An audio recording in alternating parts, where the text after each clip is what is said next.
Hello guys, welcome to the channel. So this video is basically about some interview questions which so as you know that the interview sessions are on. So we decided that why not make some videos on the most frequent asked interview questions which you are getting. So considering the same, we tried to make a video on the question like difference between controls and procedures. Like in internal audit, this is a very important question which is asked about कि controls and procedures में क्या difference है, ठीक है? And the most important thing being, we have kept this series name like where we'll be tackling with the interview questions is never miss an opportunity to impress. So basically, uh, post watching the video, I think so you will have an opportunity to impress the uh, interviewer about means what do you know about controls and procedures. So without wasting time, let's start. Okay, controls and procedures क्या होता है? So like I'm sharing with you, like supposedly consider a purchase process. Okay, purchase process. So अब purchase process में सबसे पहला element क्या होता है? सबसे पहला एलिमेंट होता है एक परचेज रिक्विजिशन होता है कि मेरे को ये आइटम खरीदना है. ऑब्वियसली उससे पहले भी वो आइटम क्रिएटेड होना चाहिए, मटेरियल कोड क्रिएटेड होना चाहिए उस आइटम का. सपोजिटली हम वो प्रोसेस को इग्नोर करते हैं, अभी हम मान के चल रहे हैं कि वो एग्जिस्टिंग प्रोडक्ट है, ठीक है. सो एक परचेज रिक्विजिशन जाएगा यूजर डिपार्टमेंट से, जो डिपार्टमेंट उसको यूज करते हैं. User department will give a purchase requisition, ठीक है. And will ask the procurement department कि purchase requisition will be given to whom? Procurement department, कि मेरे लिए ये मटेरियल प्लीज खरीद दीजिए, ठीक है. सो ये दिया. प्रोक्योरमेंट डिपार्टमेंट क्या किया? प्रोक्योरमेंट डिपार्टमेंट बोला अच्छा okay, I got a requisition from the user department that this item needs to be purchase. He will raise a PO to vendor, PO to vendor. Okay. Now procurement department will raise a PO to vendor. Now what will happen? The goods will actually arrive and GRN will be made. The goods arrived and GRN made by the storekeeper, supposedly storekeeper. And then what happens? GRN is made, then the invoice is made. Invoice verification is done. Means the party is credited, so it is done by the finance department, supposedly, okay, finance department. And post that what happens? The party is paid. Okay, paid, party paid, sorry, and the material is issued also, material issued. Okay, so what I just told you is just a simple process. Okay, this is a procedure. Is things are flowing from a purchase requisition to payment to material issue, things are flowing. But I did not talk about any controls in the process. So in this process, if you see, there are a lot of risks involved. What are the kind of risks? Like purchase requisition एक user department को कोई भी इंसान, जैसे मैं supposedly एक electrical department में काम कर रहा हूँ, मेरे को कुछ वायर्स चाहिए, ठीक है, और मैं वो वायर्स के लिए एक रिक्विजिशन प्लेस कर दिया कि प्रोक्योरमेंट डिपार्टमेंट के ये वायर्स प्लीज खरीद दीजिए, मुझे चाहिए, ठीक है. बट वो चाहिए कि नहीं चाहिए, ये एटलीस्ट किसी को तो एक बार देखना चाहिए ना कि यार सच में वो वायर तो उसका खत्म हो गया क्या, उसको लगेगा क्या वो वायर, उसको जरूरत है क्या.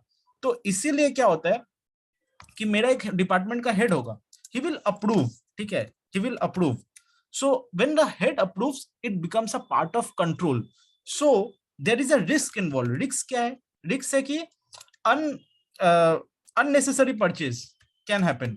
अननेसेसरी, जिसका चीज का जरूरत ही नहीं है, इस प्रोसेस में एक रिस्क है. प्रोसेस में रिस्क क्या है कि जरूरत ही नहीं है वायर का में भी, लेकिन फिर भी वायर खरीद रहे हैं बेकार का. तो उस रिस्क को मिटिगेट करने के लिए मैंने क्या रखा? एक हेड अप्रूवल रखा, प्लस मैंने शायद उस यूनिट का GM हो सकता है या उस यूनिट का VP हो सकता है, इसका भी एक अप्रूवल है. अगर कोई वैल्यू टर्म्स में बढ़ रहा है 10 लाख तक में भी हेड से ही हो जाएगा. 10 लाख से 15 लाख का कुछ मटेरियल ऑर्डर मतलब रिक्विजिशन प्लेस कर रहा है जब प्रोक्योरमेंट को कि आप ये खरीदो मेरे लिए, तब खरीदो मेरे लिए, तब उसने ये जो अप्रूवल, तो वो अप्रूवल आ गया. So when this approval comes into place, it becomes a control. So purchase requisition में ये प्रोसेस था, process, and this is the control. तो every process has some risk, and to mitigate the risk some controls are developed. इसमें पहला risk क्या था? Unnecessary purchase होगा. अब जैसे कि PO टू वेंडर, पीओ अब प्रोक्योरमेंट डिपार्टमेंट के पास ऑथराइज होके आया.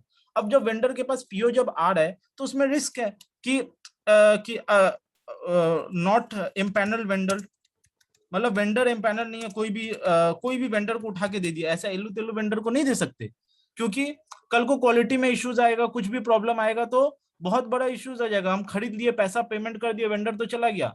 तो हमारा कुछ कंपनीज के एम्पैनल वेंडर्स होते हैं, वेंडर सिलेक्शन का क्राइटेरिया होता है, उसका ड्यू डिलीजेंस किया जाता है कंपनीज में, कि इसका नेटवर्थ इतना है, इसका प्रॉफिट लास्ट 3 इयर्स का प्रॉफिट इतना है, नेटवर्थ लास्ट 3 इयर्स प्रॉफिट, ये सबको देख वेख के उसका पूरा प्रॉपर ड्यू डिलीजेंस करके वेंडर्स को एम्पैनल किया जाता है, और उसी वेंडर्स को हम लोग आइटम परचेज के लिए देते हैं। सो एक empanelment of vendor is like a control, कि हम लोग एम्पैनल वेंडर से ही माल खरीदते हैं, ठीक है, so that not empanel vendor से माल नहीं खरीदे। ये रिस्क को मिटिगेट करने के लिए हम लोग ऐसा प्रोसेस बना के रखे हैं। अच्छा, सेकेंड क्या हो सकता है? सेकेंड हो सकता है कि अब वेंडर्स तो बहुत सारे हैं, अब मैं चाहूं तो मैं एम्पैनल में हमेशा मिस्टर ए को ही दे रहा हूँ, ठीक है, मिस्टर ए से ही माल खरीद रहा हूँ ये वायर, लेकिन supply mister A, mister B और मिस्टर सी तीनों ही करता है, ठीक है। So that's why I made a control कि नहीं, मैं कोटेशंस लूंगा सारे से, मैं देखूंगा कि सबसे लोएस्ट रेट क्या है।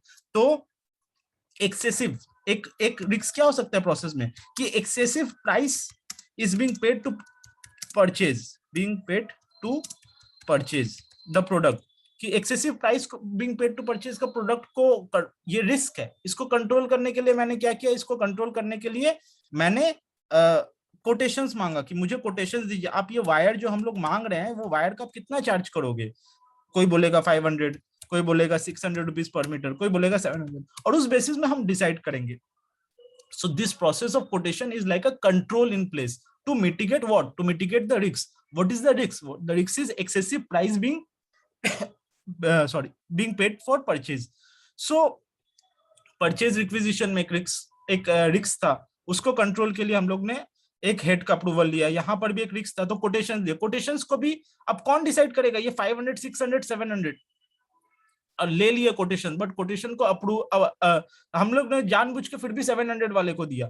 तो उसके लिए भी एक डेलीगेशन ऑफ पावर कंपनी ने बना के रखा है कि नहीं, इसको अप्रूव, ये जो पीओ को अप्रूव एज पर डीओपी होगा। अगर इतना वैल्यू का है तो जीएम अप्रूव करेंगे, इतना वैल्यू का है तो फाइनेंस हेड अप्रूव करेगा, इतना वैल्यू का है तो वीपी तक जाएगा, और इसमें से इतना अमाउंट के ऊपर अप्रूवल होगा पीओ का।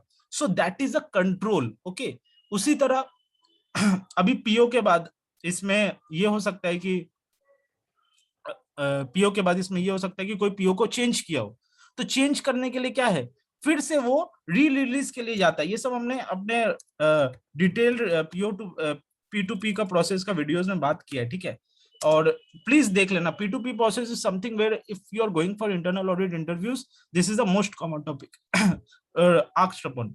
सो बेसिकली ये होता है मतलब कंट्रोल्स और प्रोसीड्योर्स के ऊपर डिफरेंस। मतलब procedure is just a procedure, means एक चीज फ्लो में चल रहा है, बट उसमें उस प्रोसीड्योर में बहुत सारे रिस्क आते हैं, और रिस्क को मिटिगेट करने के लिए कुछ कंट्रोल्स बनाया जाता है। जैसे मेरे केस में वो हेड का अप्रूवल कंट्रोल हो गया, मेरे केस में कोटेशन लेना एक कंट्रोल हो गया to mitigate the risk of an excessive price. मेरे केस में पीओ को अप्रूव करने का डीओपी बना के रखा है कंपनी, और उस बेसिस में अप्रूव होता है, वो एक कंट्रोल है ताकि सही परचेज प्राइस में हो। अच्छा, जीआरएन स्टोर कीपर बना रहा है, और इनवॉइस वेरिफिकेशन फाइनेंस डिपार्टमेंट का आदमी बना रहे, तो एक सेग्रीगेशन ऑफ ड्यूटी आ गया यहाँ पर, अलग अलग दो आदमी ये कर रहे हैं segregation of duty, sorry ignore the spelling please.